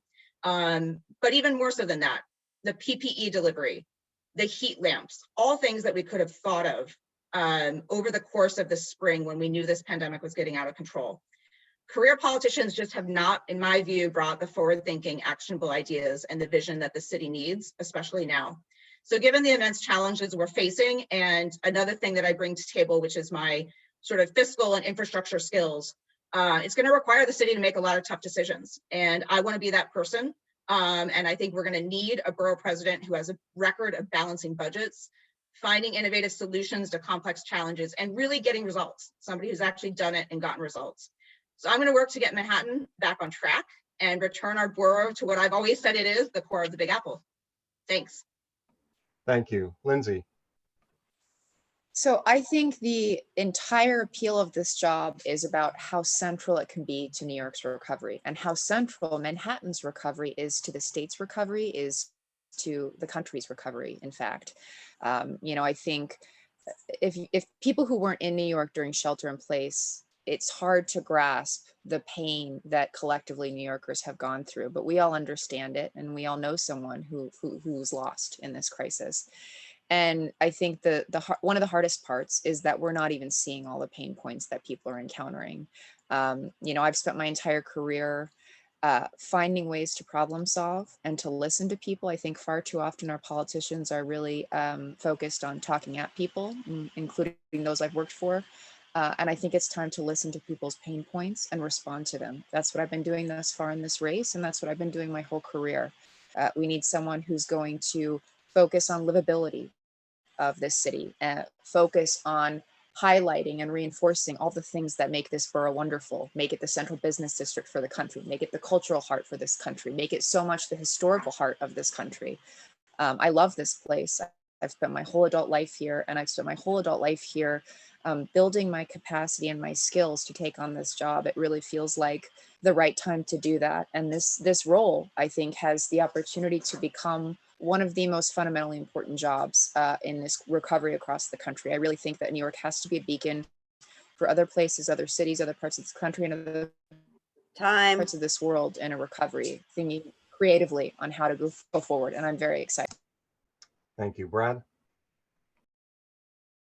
Yeah, one of the things I'm thinking about is the magnitude of this crisis and what it requires. Call it a Manhattan Marshall Plan, whatever you want. We need community-based planning in every board. I want to initiate 197A community-based plannings in every board with local community boards. I think about our small businesses, Stephen. Up to a third or half of them aren't going to make it through COVID. That's why I've introduced legislation called Save Our Storefronts. That'll be a shared sacrifice model between small tenants and their landlords. We think about the tax base and the impact on mass transit and our public schools. Do you know that 5,000 students right now do not have laptops or more? It's an absolute disgrace that we haven't managed that. And then finally, for us, it's about what we can do to manage the future.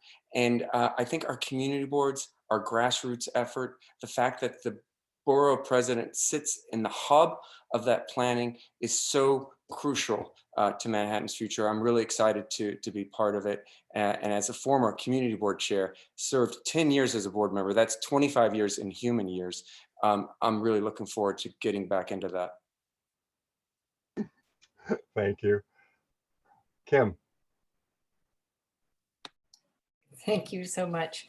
I think that when we say we have to be very careful when we say we bring Manhattan back to, this sort of greatness, that we don't overstep in the reality that COVID magnified some really significant issues that were already bubbling underneath the surface.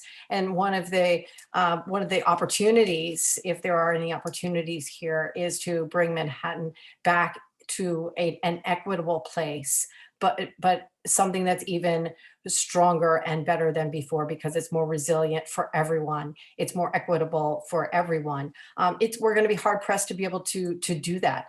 It's one of the reasons why I echo Elizabeth's call for fresh new leadership, because we have seen before the pandemic and leading into it and during it how failed some of the institutions, the systems and structures that are in place, and how limiting they have been for regular New Yorkers, especially the regular New Yorkers who live in my neighborhood in Harlem and in the northern part of Manhattan, where most of our minority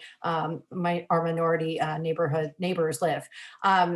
So I'm excited about the opportunity to delve into some of my experiences professionally in terms of being out more, reinvigorating Broadway and tourism, and bringing cultural institutions back online, and really celebrating that through opportunities like free transit days, sales tax-free days, parades, and I'm a marathon trainer for the New York Roadrunners to get people out and into road races and be outside more and celebrate the existence of being in Manhattan. But I think we have to be really careful that we are spending our energies and our resources in a way that help bring equity into through the equity filter as we proceed through this next really challenging period of time coming out of the pandemic.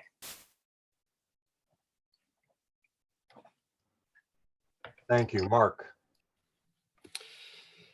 Well, arguably, Manhattan has endured a more brutal economic blow than any other place in America because of the loss of tourism and all the jobs associated with it, the emptying out of Midtown office buildings, every one of which has a small ecosystem of small businesses around it, and the number of residents who are still sheltering outside of the city.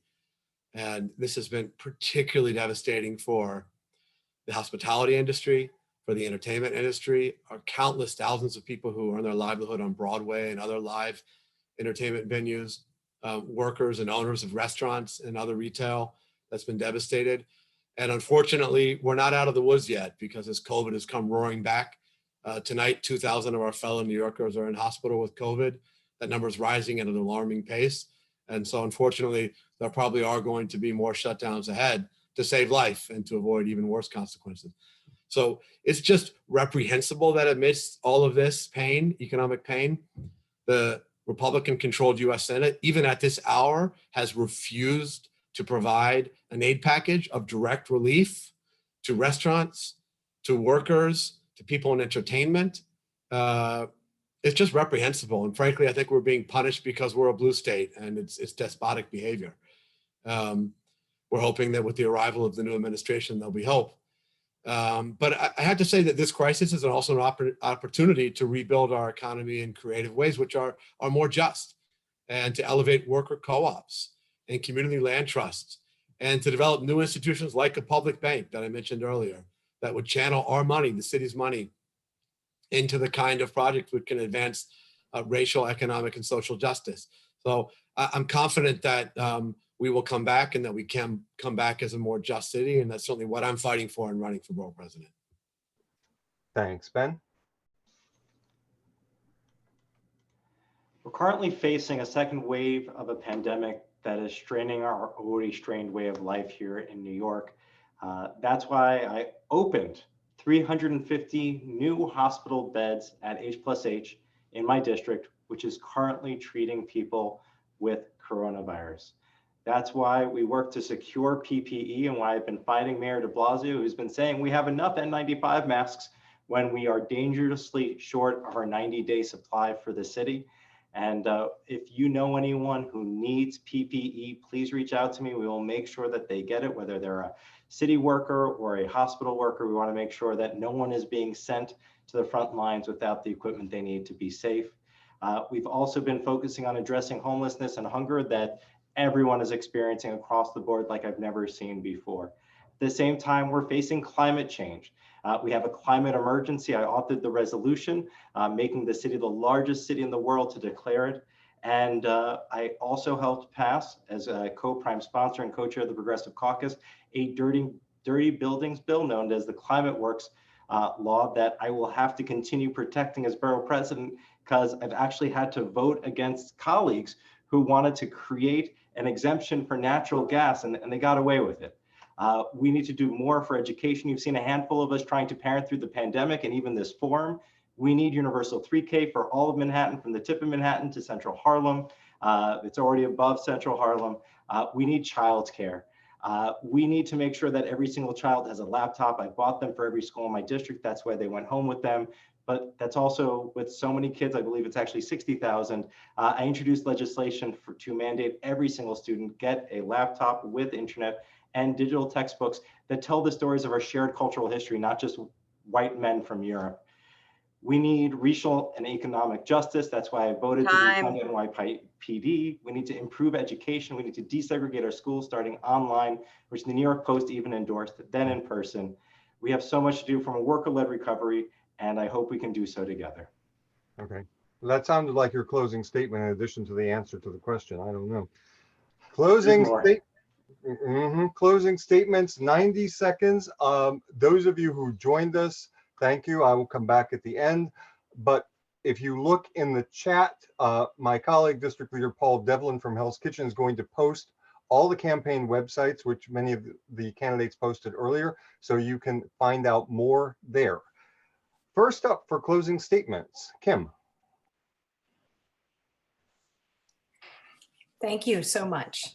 And thank you all for listening tonight. This has been a really engaging conversation. And I know I learn every single time I come to one of these forums with my fellow candidates. It's really an honor to be with all of you. Listen, I am a public school parent, and I am a small business owner, and I'm an HDFC board member in Harlem. And I am running because the next generation of New Yorkers are going to inherit a city that is more segregated, economically stratified, and more divisive than ever before. We are at a precipice. We're not at a crossroads. We're at a precipice. We can't go on like this. The government isn't doing what it needs to do. I envision a Manhattan that offers public schools back to our public, that reinvigorates a more equitable and vibrant economy that's resilient and has plans for what will happen when the next pandemic comes, because it's coming. I envision a Manhattan that is economically economically equitable, and also filled with resources for our children, our seniors, our disadvantaged and disabled. And I am really excited about the opportunity to take a position that has very little statutory authority, but something that I'm really used to delving into. Thank you so much. Thank you, and thank you for joining us this evening. Elizabeth. Thanks so much to HK Dems and CRDC. So look, I'm a problem solver at heart, and I bring the qualified new leadership that it's going to take to bring New York City and Manhattan back. I want to put us back on the world stage and be your champion for this borough. To do that is going to require working with everyone.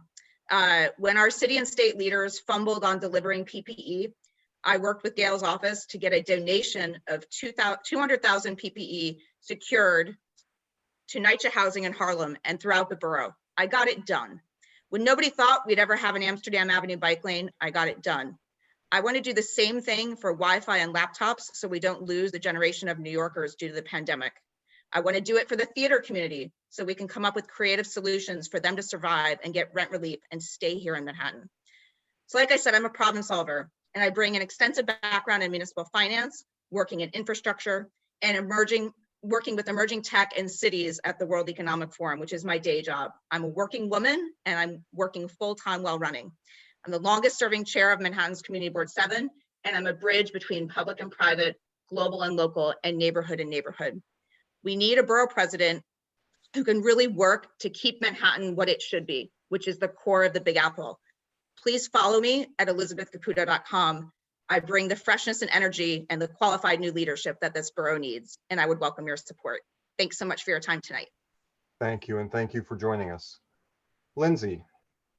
I'm Lindsey Boylen, and I came to New York hoping to follow the footsteps of Jane Jacobs. She passed away the spring of my senior year. I read her obituary, and I bugged the guy quoted in it, an urban planner who gave me my first job in New York, and that set me on a whole path to urban planning. I ended up working for 3 different men who admired and loved Robert Moses, and I think one of the great opportunities of my career and my life is to listen to the city and the people in it and what they need. And I think for far too long, we've had leaders who tell people what they need and who bend to the will of wealthy real estate developers and who don't think big about our housing needs, our livability needs, our climate crisis needs, our restorative justice needs. And this role, Manhattan Borough President, can be all about that. I've spent my career in urban planning, municipal finance, job creation, overseeing all job creation for the state of New York and all housing, the housing portfolio for the state of New York, all to put that skill to good work, working for you. There could be no greater honor for me than being your Manhattan Borough President. It would be an opportunity of a lifetime, and I would love that opportunity. So please vote for me, and you can learn more at my website, and I'm very excited to be in conversation with everyone. Thank you. It's nice to see you again this evening. Ben. Councilmember Ben Kallos. I'm co-chair of the Progressive Caucus, and it is great to finally meet all of you in your clubs. I want to thank you for spending the past 2 hours with us tonight. I'm running for Manhattan Borough President because anywhere else in America, people struggle to get out. But here in New York City, people struggle to stay. And I believe that together we can fix that. Together we can build a Manhattan that's affordable, a Manhattan that is equitable.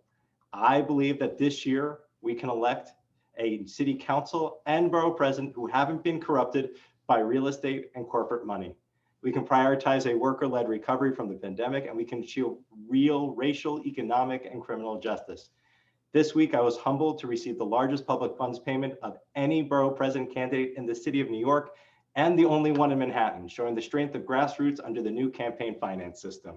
Proud to have the endorsement of Congresswoman Carolyn Maloney and 74 labor unions, from nurses to construction workers to bus drivers, and I hope to have your support as well. Join our team at kallos.nyc to fight for a city where we no longer have to struggle to stay. We can win a city for all of us.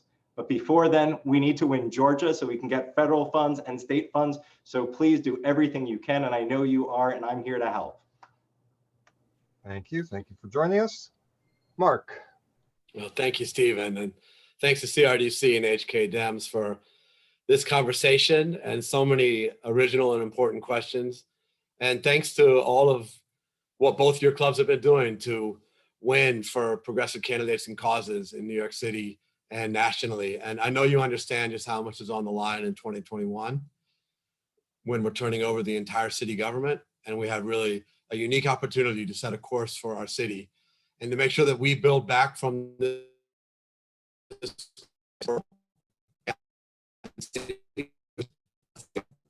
and more just for the sake of tenants and mom and pop stores, to advance economic and racial justice, to bring about a renaissance in our parks, to reimagine green space, to fight for sane climate policy.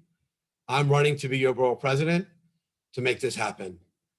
And I would welcome your support in this most critical of elections. Yo sé que algunos de ustedes hablan español, así que quiero que sepan, quiero que se unen a mi movimiento por el futuro de nuestra islita linda, el futuro de nuestro condado. Únanse a nosotros, juntos podemos ganar. Thank you so much. Everyone be safe. Thank you, Mark. Nice to see you again. Brad. Thank you, Stephen. Thank you, HK Dems, CRDC. You know, people are hurting. I heard today that musicians, 71% of them have lost 3/4 of their income. And small business owners and parents who are having to homeschool and juggle their own job responsibilities as well as their family. But you know, this office, public office, can change lives. And I'm so proud to have been in the gallery of the State Senate when the mother of a transgender daughter stood as we passed the human rights law for transgender New Yorkers. I'm so proud to, you know, have been in touch with the mother of Sammy Cohen Eckstein when we enabled New York City to have more speed cameras to make our streets safer. And I'm so proud to have been part of the effort to help adult survivors of child sexual abuse seek the redress they deserve in court. I know that public life is a challenge, but I also know that each and every one of us has a role to play, whether it's clubs like yours or whether it's elected officials in our current offices or in the borough president. We can make an enormous difference. That's why I'm so encouraged by the turnout tonight, by my colleagues' conversation, and by everyone working to elect Joe Biden efforts and understand that Georgia is crucial for the future of the city of New York. So thank you tonight, Stephen. Thank you for this opportunity. Thank you. Thank you very much. Always good to see you. So that pretty much wraps everything up. I'd like to thank Mark Gottlieb for doing the thankless task of managing the tech. Nick, thank you for rescuing us. And I'd like to ask, and Paul, thank you. And Sylvia, I couldn't do this without you. You know that. I'd like to recognize the club presidents now to talk about the process for endorsement in each club and anything else they might want to say. Thanks again to both of you. Okay.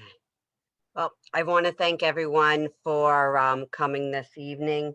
And our endorsement meeting will be on February 18th, which was, I know some clubs have been doing it after their forums, but this is how we do it yearly. Nick? Hey everybody, thank you again. Let me add my voice. Thank you again for coming. HK Dems will be voting on our 2021 endorsements on the first Thursday in February. That's Thursday the 4th. If you are a member of HK Dems, you need to renew your membership. You can do that online at payments.hkdems.org. We have a couple of other rules. To be a voting member, you have to have attended a meeting in the last 365 days. You have to buy your first membership at least 90 days in advance of endorsement, and you have to have some kind of connection with this fabulous neighborhood that we call home. So if you do all those things, we very much look forward to hearing from you and having your voice part of our direction setting for 2021. And those that are on the CRDC mailing list and our members, an email has gone out of also to renew your membership. And that I'm sorry, Stephen. It's just been such a long time. I know. I'm sorry. Mindy, before we break, Mindy and Steve, can I just say that can I invite everybody to our Christmas party this weekend? Sure. A holiday party is this weekend between 2 and 4. It's virtual. 4 and 6, excuse me.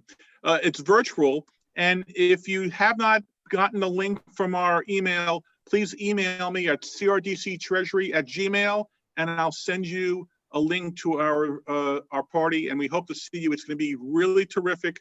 It's going to be a very, very special event, and I hope to see you all there on Sunday. Okay, thank you. All right, thank you, everyone, and good night. Thank you again. Thanks, Thank everybody. you, everybody. Great job, Stephen. Thank you so much. Bye, everybody. Good night. Thank you for I'll coming. see my colleagues zooming soon. Yeah, when's our next thing? Ben, no, it's not a Jack Russell. We should, It's a puppy. we should It's a have puppy. breakout rooms among the candidates. What is it? I don't know what he is. He's like a German Shepherd lab mix. He's 4 months old, so he's gonna be big. Wow. Okay. Yeah, Good to see I could like see him kind of going down the hall and getting something out of my daughter's bedroom and then bringing it to chew on the